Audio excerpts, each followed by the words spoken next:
oleh Sarung Al-Samsi.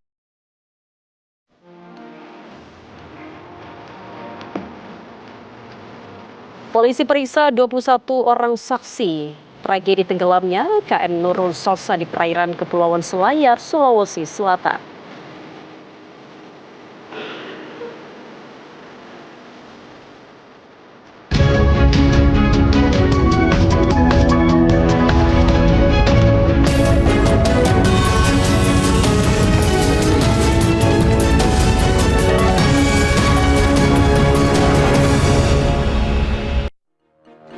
Halo, selamat malam pemirsa. Selain dua kabar utama tadi, kami juga akan menghadirkan serangkaian kabar penting lainnya. Untuk mengetahui informasinya, inilah kabar utama selengkapnya bersama saya, Prita Seka.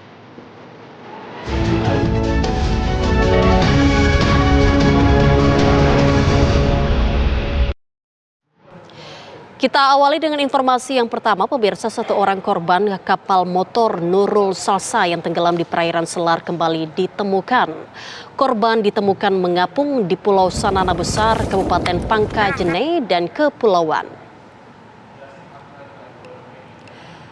Penemuan berawal dari laporan aparat desa Pulau Matalang yang ditindaklanjuti Kantor Pencarian dan Pertolongan Makassar. KN SAR Pacitan kemudian diberangkatkan menuju lokasi untuk melakukan evakuasi sebelum jenazah dipindahkan ke KN SAR Kamajaya. Sebelum penemuan ini, tim SAR gabungan terlebih dahulu menemukan satu korban berjenis kelamin perempuan dalam kondisi meninggal dunia. Dua korban yang diduga kuat korban tenggelamnya KM Nurul Lestari lalu dibawa menuju Makassar dengan menggunakan KN SAR Kamajaya. Dengan ditemukannya dua korban ini, tim SAR gabungan memutuskan akan memperpanjang proses pencarian korban KM Nurul Salsa.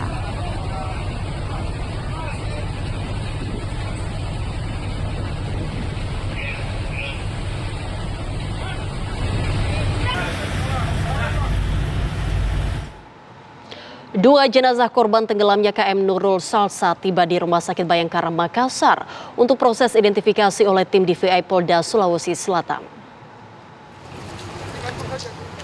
Kedua kantung jenazah ini tiba di Pelabuhan Peti Kemas Soekarno-Hatta Makassar sekitar pukul 6:30 pagi dan diterima tim DVI Bidokes Polda Sulawesi Selatan.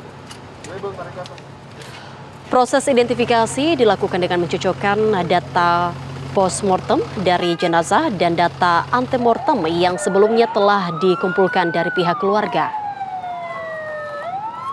Tim DVI akan melakukan pemeriksaan sidik jari, gigi, hingga pengujian DNA apabila kondisi jenazah tidak memungkinkan dikenali melalui metode lain. Proses ini juga melibatkan tim forensik Fakultas Kedokteran Universitas Hasanuddin. Untuk mempercepat identifikasi, Bidokes Polda Sulawesi Selatan membentuk dua tim, yaitu tim yang bertugas di Makassar dan tim yang disiagakan di Kabupaten Selayar apabila kembali ditemukan korban lain. Memasuki hari ke-8 operasi pencarian, tim SAR gabungan masih terus menyisir perairan Selayar untuk mencari 16 korban KM Nurul Salsa yang hingga kini masih dinyatakan hilang.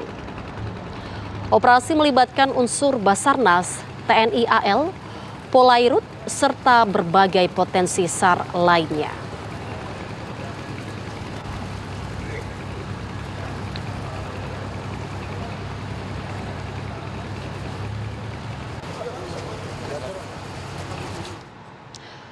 Penanganan kasus tenggelamnya KM Nurul Salsa di perairan Kepulauan Selayar, Sulawesi Selatan memasuki tahap penyelidikan mendalam. Polisi telah memeriksa 21 orang saksi dan mengungkap adanya dugaan kapal berlayar dalam kondisi kelebihan muatan. Kepolisian daerah Sulawesi Selatan merilis hasil penyelidikan awal atas kecelakaan KM Nurul Salsa yang tenggelam di perairan Kabupaten Kepulauan Selayar. Polisi telah memeriksa 21 orang saksi yang terdiri dari nahkoda, anak buah kapal, agen pelayar, hingga pihak syah bandar. Meski telah diperiksa, polisi belum melakukan penahanan terhadap saksi. Penyidik Polres Selayar masih melakukan pendalaman. Dari hasil penyelidikan sementara, polisi menemukan adanya dugaan kelebihan muatan.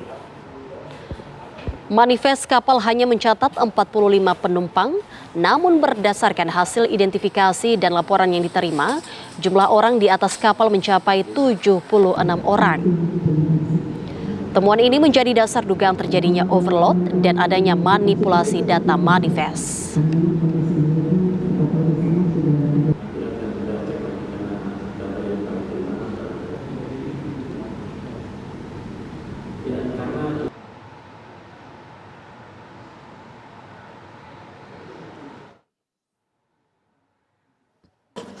Dari peristiwa ini, dari pihak kepolisian, yaitu Polres Selayar, telah melakukan pemeriksaan 21 orang saksi, yaitu nahkoda, ABK, agen perkapalan, dan juga sah bandar. Ya, karena sekarang masih dalam proses penyelidikan, jadi belum ada yang ditetapkan sebagai tersangka. Ya, kita masih menunggu penyelidikan lebih lanjut. Nanti akan kita sampaikan perkembangan dari penyelidikan dari penyelidik di Polres Selayar. Pertama memang cuaca memang buruk, ya cuaca memang buruk, tetapi kita ketahui juga bahwa dari manifest ada 45 orang. Tetapi dalam kenyataannya hasil pemeriksaan sekarang ada 76 orang. Jadi cuaca buruk kemudian ditunjang dengan kelebihan muatan. Pemirsa, pencarian korban tenggelamnya KM Nurul Salsa di perairan Kepulauan Selayar, Sulawesi Selatan terus dilanjutkan. Usai ditemukannya kembali 2 jenazah korban, sudah bergabung bersama kami rekan Syamsul Ma'arif langsung dari Rumah Sakit Bayangkara, Makassar, Sulawesi Selatan. Selamat malam Syamsul, bagaimana perkembangan identifikasi korban yang telah dievakuasi?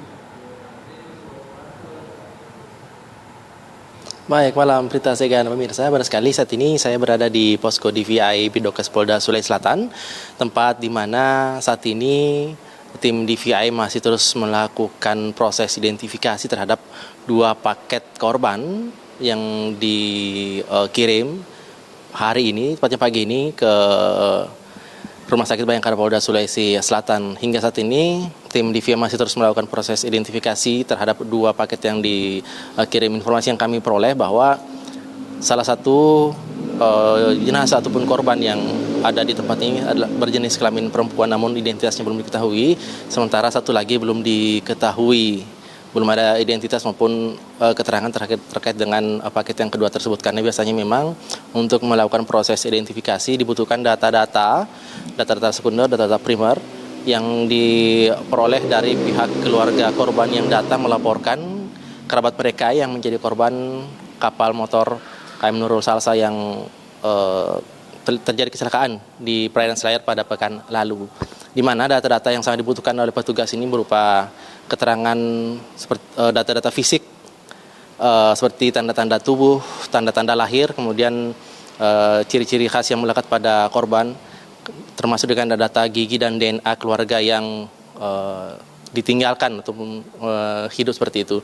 Sementara ketika nantinya ada jenazah yang ditemukan diduga merupakan korban dari kapal tenggelam ini, tentunya tim atau petugas identifikasi akan mencari data-data yang serupa dengan data-data antemortem, seperti data-data gigi, kemudian data DNA yang diperoleh dari tubuh korban. Namun tentunya hal yang paling menyulitkan dari tim identifikasi ketika terjadi kecelakaan laut adalah jika nantinya ditemukan korban yang sudah terlalu lama di air, maka biasanya ini akan merusak struktur kulit dari korban. Tentunya sementara itu ini yang sangat diperlukan seperti dengan data-data sidik jari dari korban. Nah, ketika nantinya ternyata sudah sangat lama berada di air, maka biasanya sidik jari dari korban itu akan rusak. Nah, inilah yang termasuk hal yang sangat menyulitkan tim identifikasi untuk menentukan siapa identitas dari korban yang sudah ditemukan. Sangat diharapkan pada keluarga-keluarga korban yang saat ini masih belum mengetahui keberadaan keluarga mereka untuk datang melaporkan ke posko antemortem yang berada di Selayar ataupun di Rumah Sakit Bayangkara Polda Sulawesi Selatan untuk melaporkan data-data keluarga mereka yang saat ini masih belum ditemukan, karena seperti yang kita ketahui bersama bahwa saat ini masih ada sekitar 16 orang lagi yang masih belum diketahui keberadaannya. Dan tentunya proses upaya pencarian masih terus dilakukan, tidak hanya melibatkan tim SAR gabungan, namun warga-warga sekitar, nelayan-nelayan sekitar juga membantu melakukan proses pencarian. Hingga saat ini di Rumah Sakit Bayangkara Polda Sulawesi Selatan di Posko DVI, kami masih melihat aktivitas para tim identifikasi yang melakukan identifikasi. Tadi kami sempat melihat beberapa petugas keluar beristirahat sebentar, lalu mereka kembali masuk untuk melakukan proses identifikasi, karena tentunya proses identifikasi ini sangat panjang, membutuhkan waktu yang lama untuk mencocokkan data-data. Biasanya pemeriksaan cepat hanya 1 hari jika kondisi jenazah utuh. Jadi dengan mudah bisa diketahui identitas dari korban. Namun jika kondisi jenazah sudah rusak, maka itu akan memakan waktu berhari-hari, bahkan sampai hitungan minggu, karena memerlukan waktu untuk melakukan pencocokan data DNA antara jenazah ataupun korban yang ditemukan dengan DNA dari keluarga korban yang datang melaporkan bahwa keluarga mereka masih belum ditemukan. Dan tentunya ini sangat memerlukan ketelitian yang tinggi, karena kita tidak mengharapkan adanya kekeliruan dalam pencocokan DNA yang bisa saja menyebabkan kesalahan identitas. Makanya sangat dibutuhkan keterangan dari keluarga korban untuk melaporkan data-data dari keluarga mereka yang saat ini masih belum ditemukan. Baik, Berita Sega dan pemirsa, mungkin itu yang dapat kami informasikan dari Makassar. Kita kembali ke Anda di studio. Ya, baik. Terima kasih Syamsul Ma'arif mengabarkan langsung dari Makassar, Sulawesi Selatan. Selamat bertugas kembali. Pemirsa, dalam waktu 24 jam, tim SAR gabungan berhasil mengevakuasi korban ketiga dari insiden ledakan di rumah mewah yang terjadi di Grand Polonia, Medan, Sumatera Utara. Dalam insiden ini, 3 orang meninggal dunia.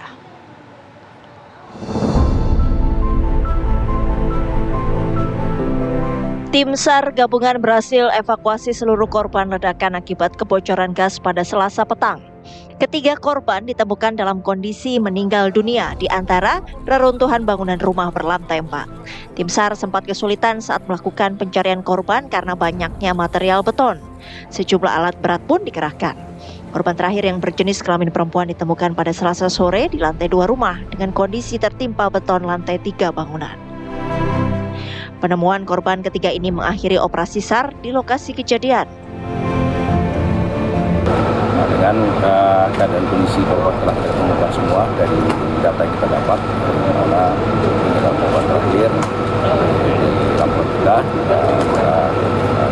pada saat ini bisa dinyatakan tapi kegiatan ini masih ada kegiatan yang kita akan melakukan terkait dengan masalah-masalahan secara resmi.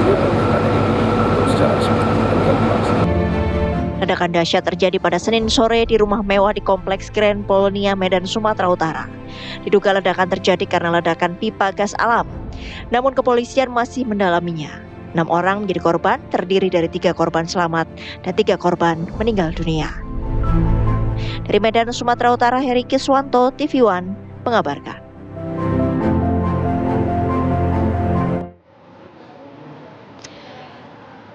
Ya, pemirsa, kabar utama akan kembali usai jeda, tetaplah bersama kami.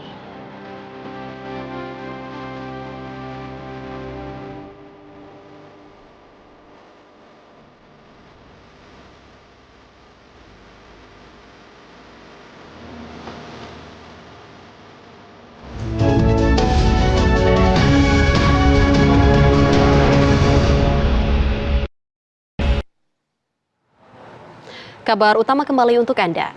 Pemirsa, kemacetan panjang terjadi di kawasan Cakung, Jakarta Timur, diduga berasal dari antrian aktivitas bongkar muat truk kontainer di beberapa depo yang berada di kawasan Jakarta Utara. Para sopir memilih mematikan mesin untuk mengirit bahan bakar, bahkan sampai tidur di kontainer.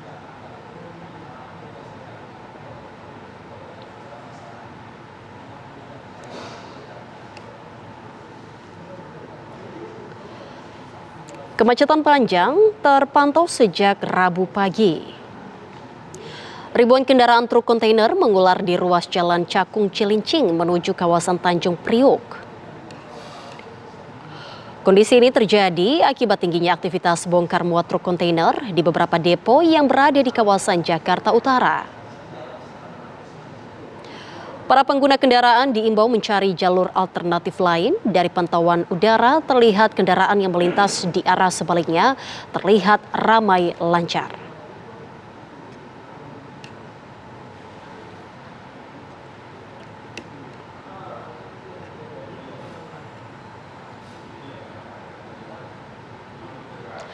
Arus lalu lintas di Jalan Raya Cakung Cilincing yang menjadi jalan penghubung menuju kawasan industri dan Pelabuhan Tanjung Priok masih didominasi antrian panjang truk kontainer. Kemacetan ini berawal dari aktivitas bongkar muat peti kemas yang meluber hingga ke badan jalan. Meski pusat bongkar muat berada di wilayah Jakarta Utara, dampak antrian hingga kawasan Jakarta Timur. Kondisi ini diperparah karena Pelabuhan Tanjung Priok sudah tidak mampu menampung kapasitas truk. Dampaknya, kemacetan juga terjadi di ruas eksit tol Cilincing. Guna mengurai kemacetan, petugas suku Dinas Perhubungan Jakarta Timur bersama dengan kepolisian kembali menerapkan rekayasa lalu lintas. Kendaraan yang hendak menuju Jalan Raya Cakung Cilincing untuk sementara diputar balik di depan Polsek Cakung. Selain itu, petugas juga berfokus di beberapa persimpangan dengan skema prioritas bergantian dari masing-masing arah. Pengguna jalan yang akan melintas menuju Cilincing, Marunda maupun Tanjung Priok diimbau untuk mengatur waktu perjalanan dan mencari jalur alternatif guna menghindari penumpukan pada jam sibuk.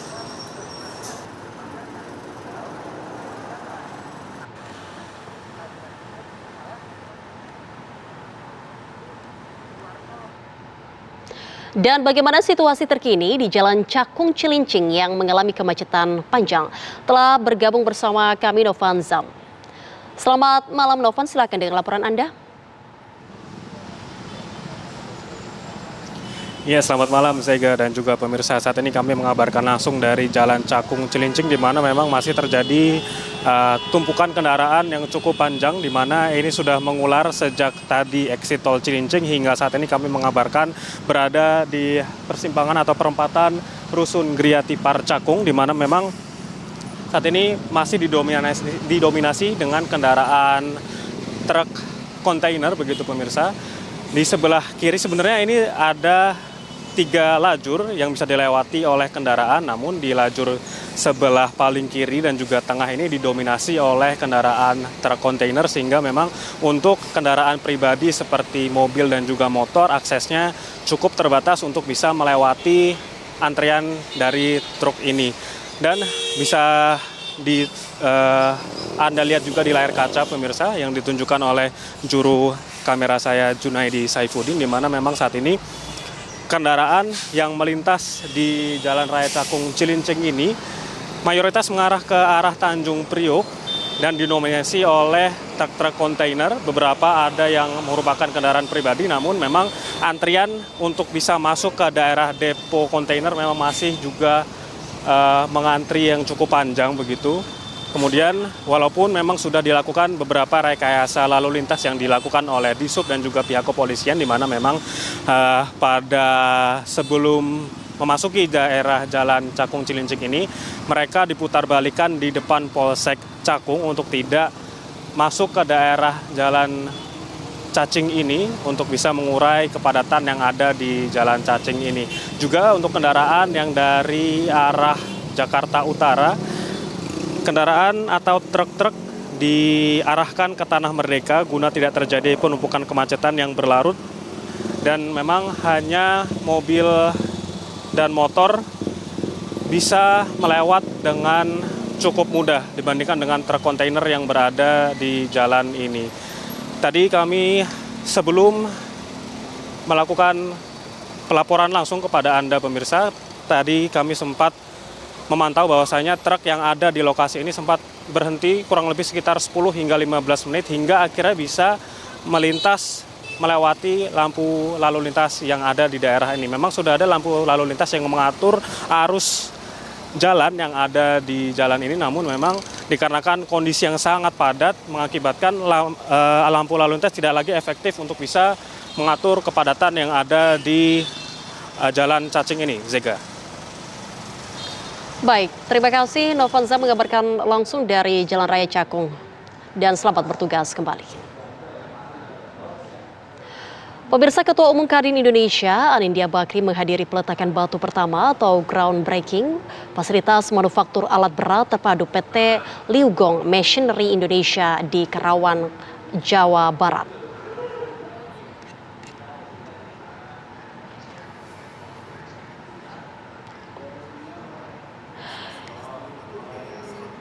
Investasi senilai 5,6 triliun rupiah ini diharapkan menjadi motor penggerak hilirisasi industri sekaligus menjadikan Indonesia sebagai hub ekspor alat berat ke pasar global.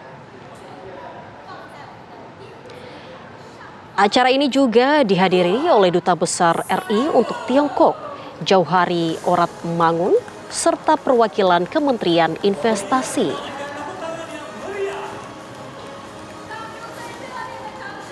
Dengan kapasitas produksi mencapai 3.000 unit per tahun, fasilitas ini akan menunjang kebutuhan alat berat di tengah masifnya proses hilirisasi mineral kritis di tanah air.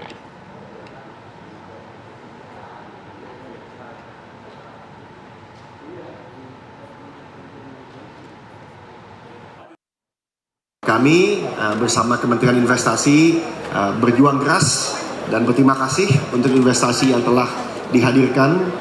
Saya lihat sejumlah 5,6 triliun rupiah, itu jumlah yang sangat berarti, di atas tanah 27 hektar, pilihan yang bagus juga di daerah Jawa Barat untuk membuat kapasitas produksi sampai 3.000 unit per tahun yang tadi bisa juga mengisi kekosongan kebutuhan alat berat yang terjadi karena memang Indonesia sedang giat-giatnya dalam hilirisasi atau industrialisasi mineral kritis. Pemirsa, kami akan kembali usai jeda, tetaplah bersama kami.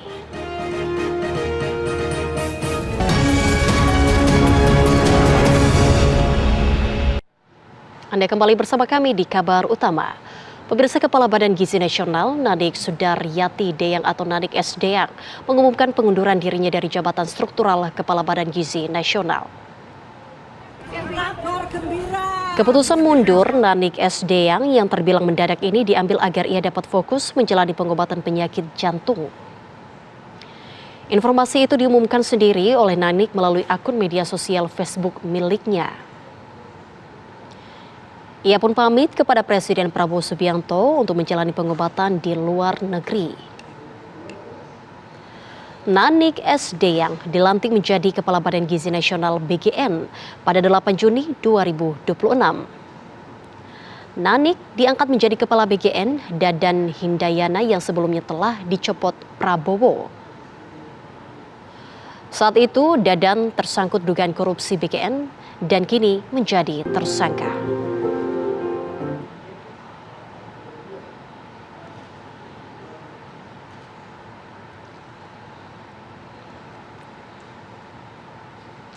Menteri Sekretaris Negara Prasetyo Hadi menyatakan Presiden Prabowo Subianto menyampaikan terima kasih atas pengabdian Nadik S. Deyang sebagai Kepala Badan Gizi Nasional meski hanya 1 bulan.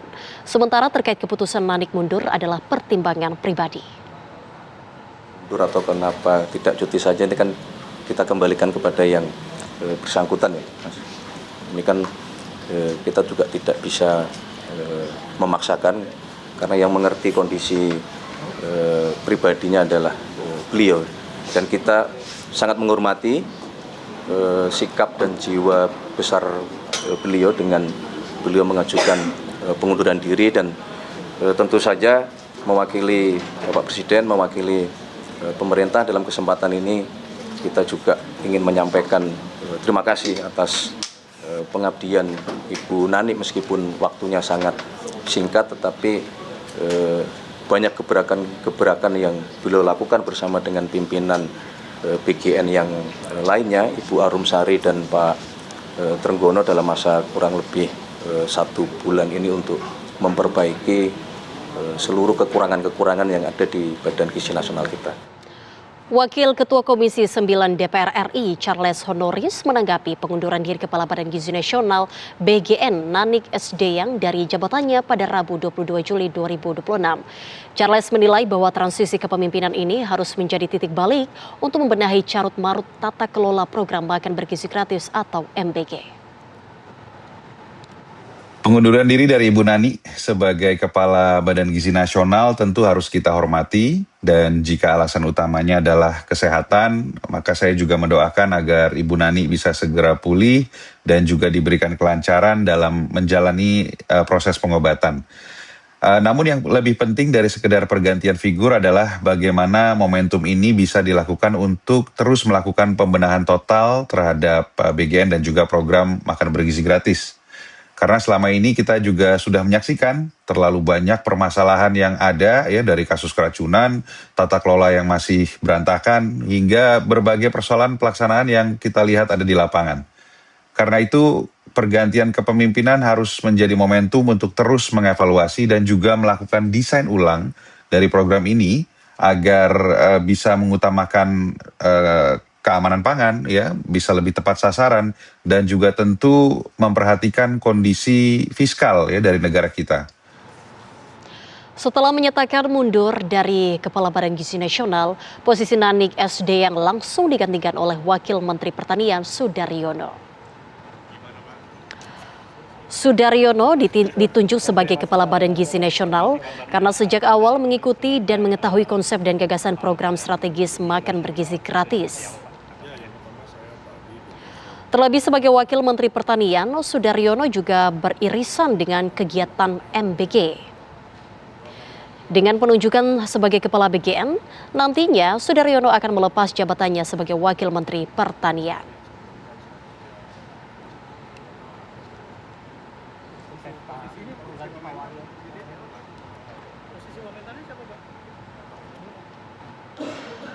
Presiden Prabowo Subianto melantik Sudaryono sebagai Kepala Badan Gizi Nasional yang baru menggantikan posisi Nanik S. Deyang. Pelantikan Sudaryono sebagai Kepala Badan Gizi Nasional digelar di Istana Kepresidenan Jakarta. Sudaryono yang sebelumnya menjabat sebagai Wakil Menteri Pertanian diketahui memahami secara menyeluruh konsep dari program makan bergizi gratis. Pelantikan Sudaryono juga untuk memastikan kesinambungan pelaksanaan tugas BGN sehingga tidak terjadi kekosongan kepemimpinan di lembaga ini.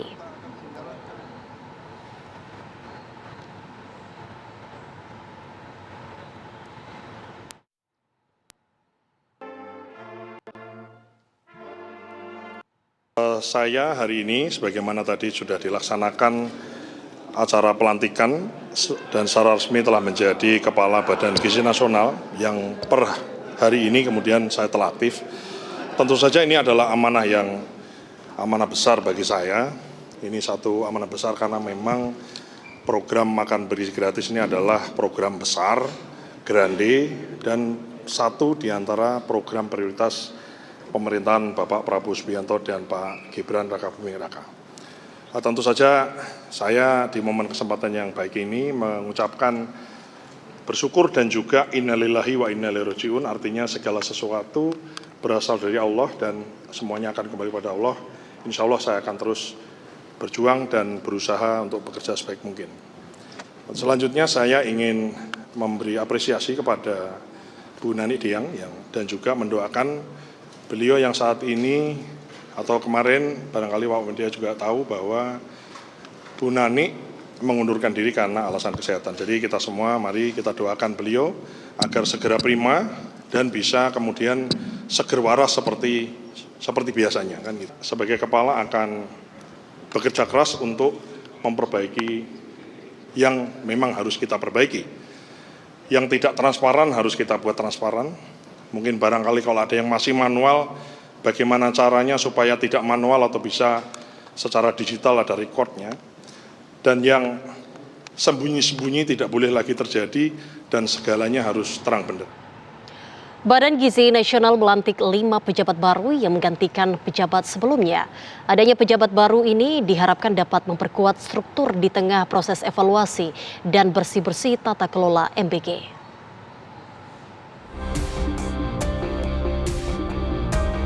Wakil Kepala Badan Gizi Nasional Agustina Arumsari memperkenalkan 5 pejabat baru BGN. Para pejabat tinggi media ini telah direstui Presiden melalui Kepres. Arumsari menyebut BGN butuh pejabat baru yang lebih kompeten untuk fokus perbaikan tata kelola program makan bergizi gratis. Mereka adalah Lili Hamilia selaku Sekretaris Utama, Prima Yosefin Berliana menjadi Deputi Bidang Sistem dan Tata Kelola, Zainuri, Deputi Bidang Penyediaan dan Penyaluran, Mariman Darto menjabat sebagai Deputi Bidang Promosi dan Kerjasama, lalu BGN juga melibatkan mantan jaksa, Ketut Sumedana, mengemban amanah sebagai Deputi Bidang Pemantauan dan Pengawasan. Saya senang karena sekarang saya punya tim yang akan mengkaji dari sisi kesehatan, akan mengkaji dari sisi pendidikan, akan mengkaji dari sisi hukum, akan mengkaji dari sisi keuangan negara. Itu saya senang. Sekarang ya, jadi mudah-mudahan nanti kajian kami akan lebih lengkap. Kalau kemarin kan kami masih bertiga, masih agak jalannya agak tertatih-tatih lah mungkin dengan kami bertiga, dan bapak-bapak yang kemarin kan sebenarnya sudah pensiun sebenarnya gitu. Nah itu. Rekam jejak para deputi ini diharapkan dapat menghasilkan program ketepatan sasaran dan SOP yang transparan dalam pelaksanaan makan bergizi gratis. Tim TV One mengabarkan. Kabar utama akan kembali usai jeda, tetaplah bersama kami. Pemirsa, kabar penting sepanjang hari ini kami rangkum selengkapnya dalam kilas kabar berikut ini.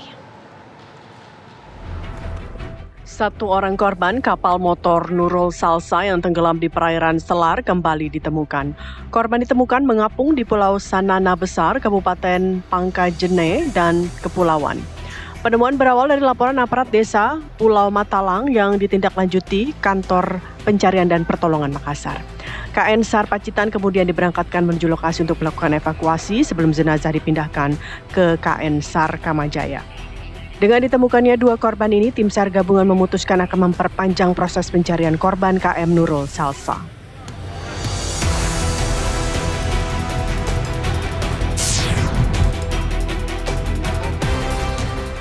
Presiden Prabowo Subianto melantik Sudaryono sebagai Kepala Badan Gizi Nasional yang baru menggantikan posisi Nanik Sdeang.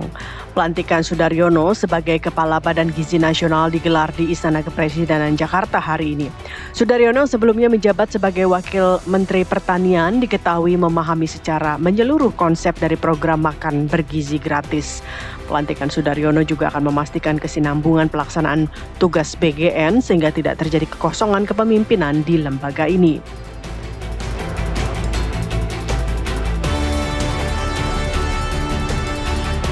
Kabar tadi menutup jumpa kita di kabar utama malam ini. Saya Prita Zeka dan seluruh kru yang bertugas undur diri. Selamat malam, sampai jumpa.